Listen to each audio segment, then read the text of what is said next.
il faut investir. Est-ce que l'argent public va pourvoir? Réponse non.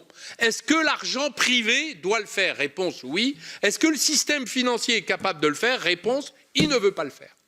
Donc, il faut le faire, le contraindre à le faire. Donc, vous prenez 5% des encours de l'assurance vie, vous les confiez à des fonds qui ont pour objectif de n'investir que dans les PME non cotées, et vous aurez une réindustrialisation.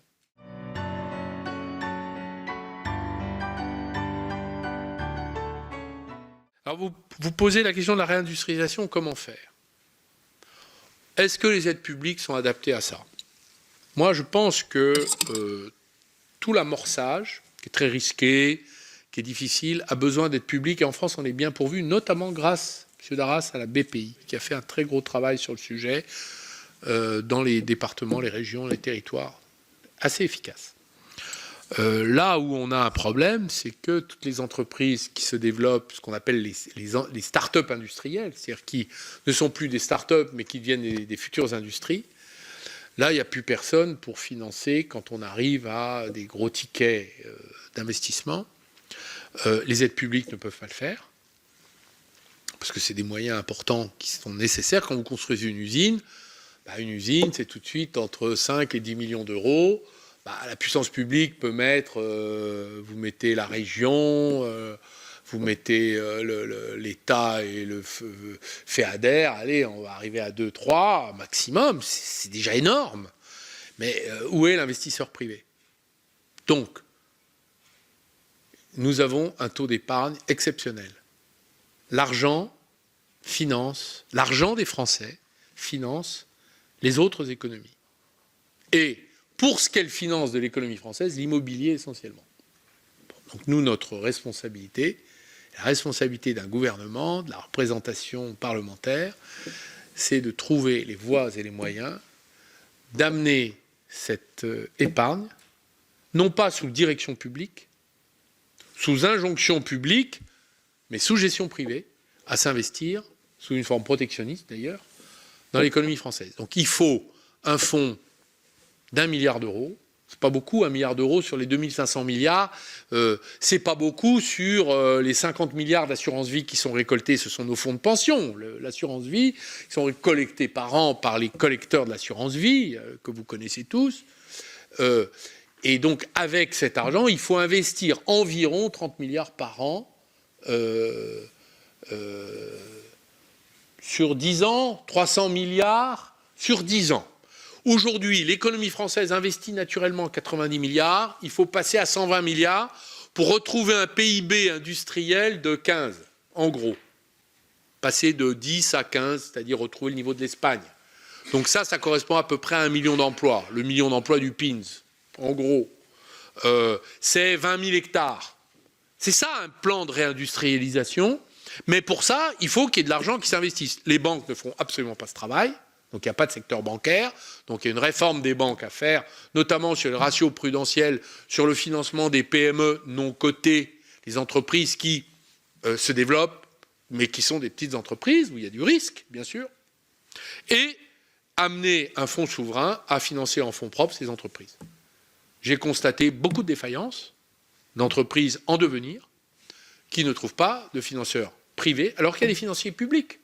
Il y a de l'argent public, mais il n'y a pas de financeurs privés.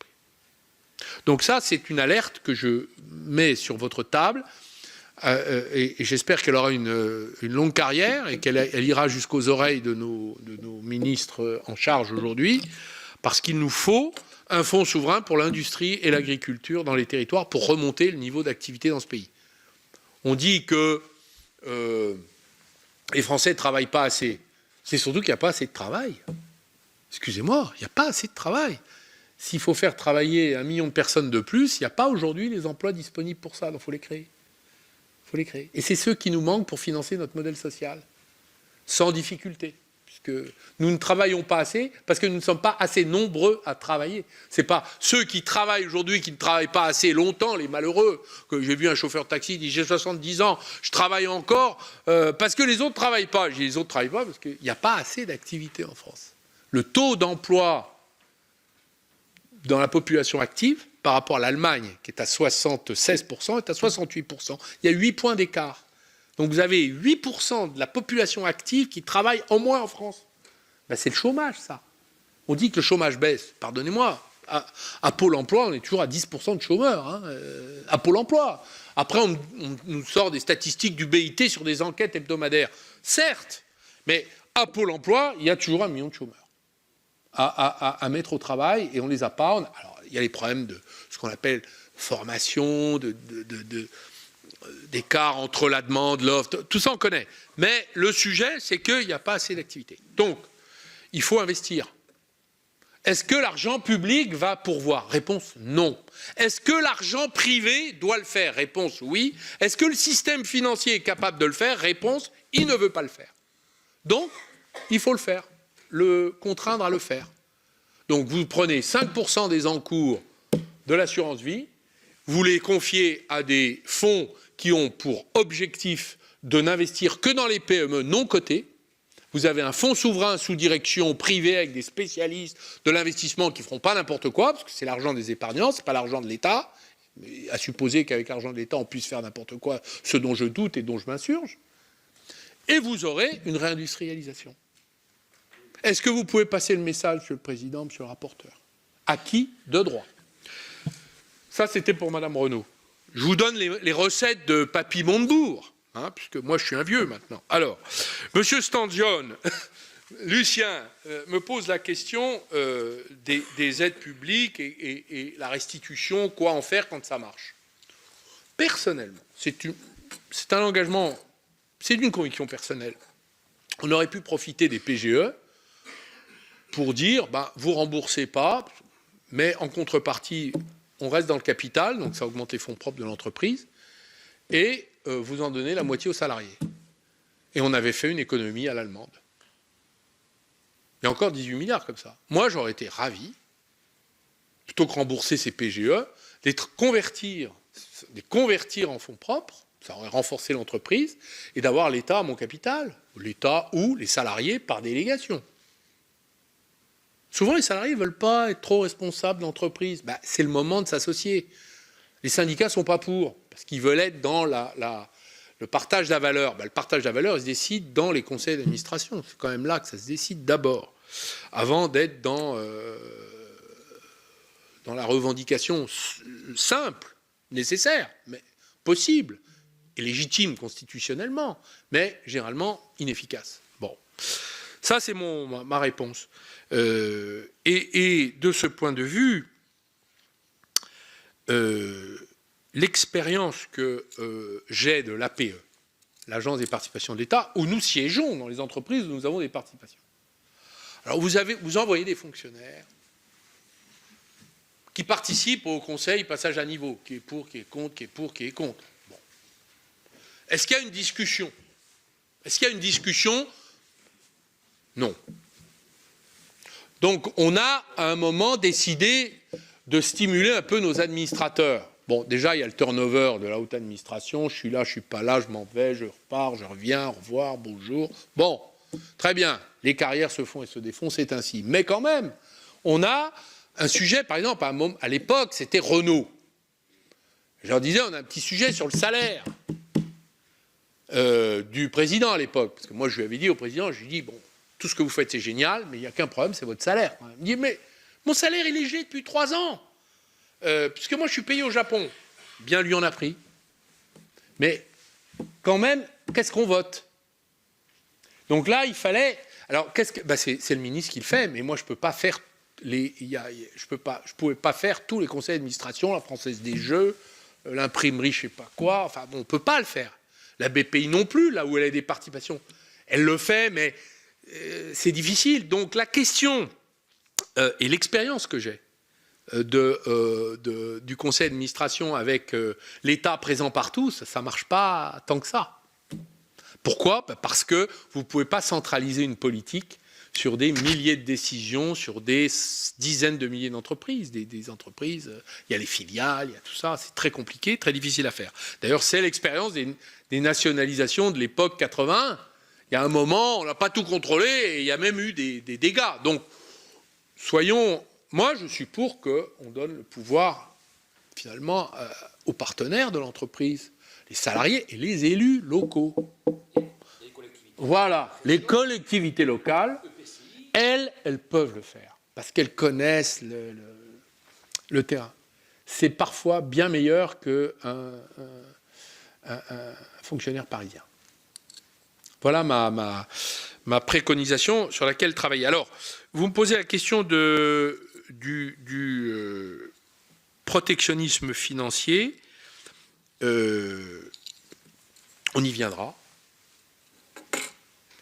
On est déjà dans le rétrécissement du monde sur les biens commerciaux, mais on va arriver au mouvement financier, parce que c'est ce qui permet de faire fonctionner l'un et l'autre. D'ailleurs, toute la stratégie financière et monétaire du président Trump est une stratégie visant à fracturer le monde. Donc nous allons revenir à ce qui s'est passé avant l'acte unique, avant la mondialisation financière qui a précédé la mondialisation des biens et des services, qui était le contrôle des changes. C'est-à-dire qu'avant que tel flux puisse aller à tel endroit, il y aura des interdits, des autorisations.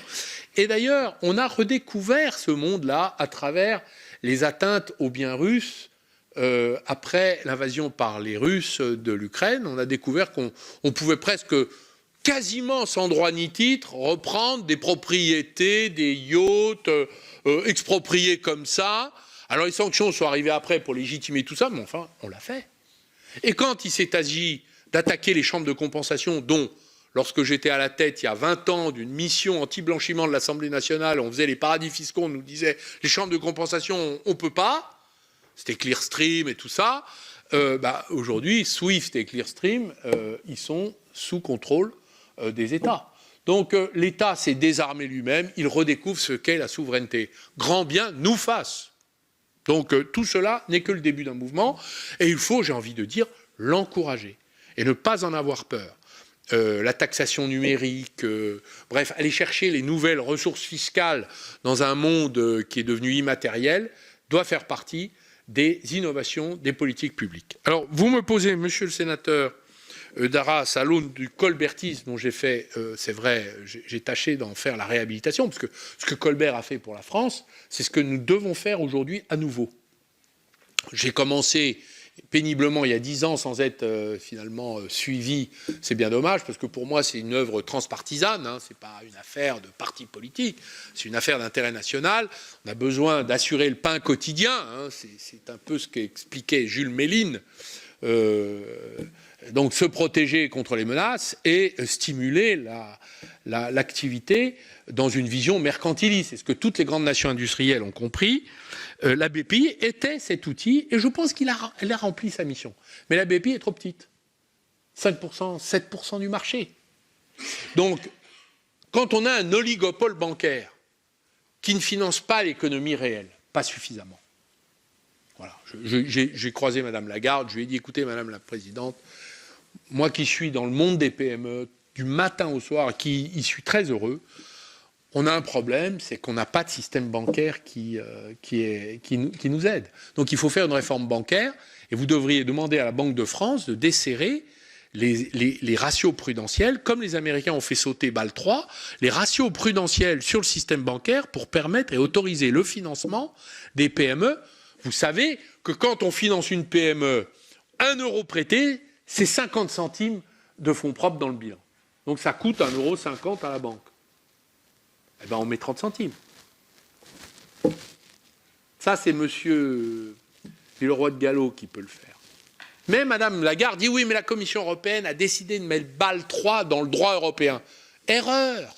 Les Américains ont abandonné ça. Donc, soyez attentifs, mesdames et messieurs les sénateurs. Je le redirai, je l'ai dit à Madame Lagarde, je le redirai dès que je croise un grand dirigeant du monde, de nos institutions économiques et financières.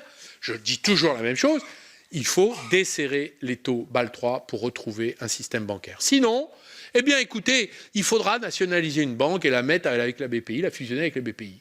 Voilà. Parce que là, on aura un outil pour réindustrialiser si elles ne veulent pas le faire. Moi, je suis pour qu'on nationalise la Société Générale, qui est l'homme malade du monde bancaire. Il paraît que ça va mieux. Ouais. Donc moi, c'est ma cible. Voilà, je vous le dis franchement. Comme ça, les choses sont dites et que nul n'en ignore, puisque la séance est publique.